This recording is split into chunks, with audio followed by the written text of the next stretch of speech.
You got this movie coming out, or it's out now. It's out on digital and on demand.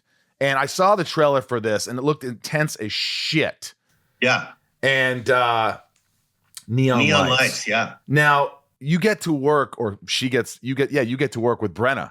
Brenna Coates, your daughter. And a lot of times you hear, somebody's working with their daughter. She's like a star. Like she went to Tisch. She's done so much theater. She knows what the hell she's doing. Yeah, she's the real deal, this kid. She, Di and I, my wife and I, we didn't push our kids away or to anything when they were growing up. It was letting them discover what they liked and loved and reading. They're both so smart. Kyla, she's trying to save America. God bless her. She works in LA County with Janice Hahn. She's a deputy supervisor. She's a big shot, and she's with mental health and the sheriff's department, the firemen, and homeless. I mean, she's in it in LA County, awesome. 12 million people. She's got a big job and she loves it. And she really, really is caring about America in the right way, being such a liberal. She's got a lot of work ahead of her, and we're proud of her. Brenna, who's as smart as Kyla, she was an actor from 4, 5, 6 years old. I mean, she just knew it. She was shy, she was beautiful, she's funny. Anyway, so she auditions for Tisch. From her high school in Pasadena. She gets in, she's in New York. And Michael, it's like, come on, fuck off. It's like $65,000 a year. And that doesn't even buy you a Starbucks. Oh, God. And if her dad is not on Sons of Anarchy, she's not going to New York. She's going to Victoria or Saskatchewan or Seattle, somewhere. I couldn't afford, come on, right? But I happen to be lucky to be on a big TV show and I'm making money. So fine. She goes there 4 years. At the end of the 4th year, Michael, it's a 1-act, 90-minute play, Sarah DeLapp, brand new play called The Wolves. So all the seniors, it's about 9 girls on a soccer team. A mom comes in at the end of the play. And they had one showing of what they were doing. This is the final project. Here she is, she's saying goodbye. I flew, I saw it, Diana couldn't go. I'm in the audience. I am so blown away at all the girls. We're all crying at the end.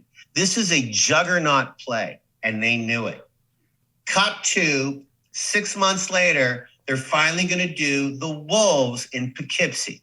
And from Poughkeepsie, it's going to go off Broadway. If it's any good, it'll go to Broadway. So Brenna has to re-audition, and she's going through all the stress. Same part. She's perfect for it. And I go, I'm telling you right now, Brenna, and this is what you and I had to deal with, Michael. I still do. But they're going to look for a name. Her part was one of the 3 leads of the 9 girls. They're going to look for a name. So don't feel bad if you don't get it. I got a good feeling about it. But you did, so she did one, and she did a call back. All these producers are sitting there, whatever. Then we had to wait 2 weeks. And she finally got the call that the part was hers. Cut to a summer at Poughkeepsie, couldn't get a ticket. Goes to the Duke Theater, couldn't get a ticket. All these movie stars are starting to see this play, The Wolves. It gets called one of the greatest plays in New York in the past 25 years. New York Times, yep. Correct. And so Brenna gets called out on all these. Anyway, they end up winning an Obie and a Drama Desk Award for the ensemble of all the actors on it. All 9 girls win these incredible awards.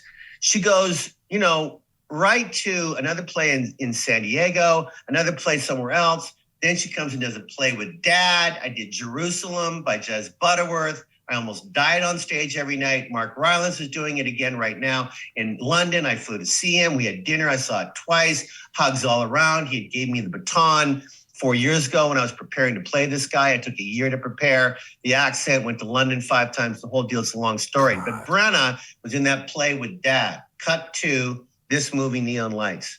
Michael, when this movie, and it was during the pandemic, nothing's happening, early fall 2020, my agent in Canada, I've always told Gail, that's why I've never fired her. I love her to death. I've fired more American agents over the years, but I'm with a really good one now, Sherry Cohen. I love her to death. My management company is pretty cool too, Mainstay. Anyway, I get this call from Gail. She goes, you're not going to do this movie. I go, what's it called? Neon Lights. Why? It's just really dark.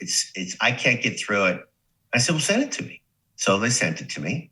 And sure enough, it's about mental health. Right. And it's a psychological thriller / horror small cast. It's in one man mansion. The house has a character on its own. I play a guy. I can't say too much about it because it's a very surprise when you watch the movie. Anyway, there was a perfect part for me and a perfect part for Brenna. And I had to read it twice to really understand what this guy, Dana Abraham, who wrote it and starred in it, was talking about. I said I would do it. They said, can we have Brenna to us? I said, you'd have to call her and see if she read it. She plays a shrink. She'd never played a part like that before. She's really like an angel in this movie. She says yes. So we're working together for the first time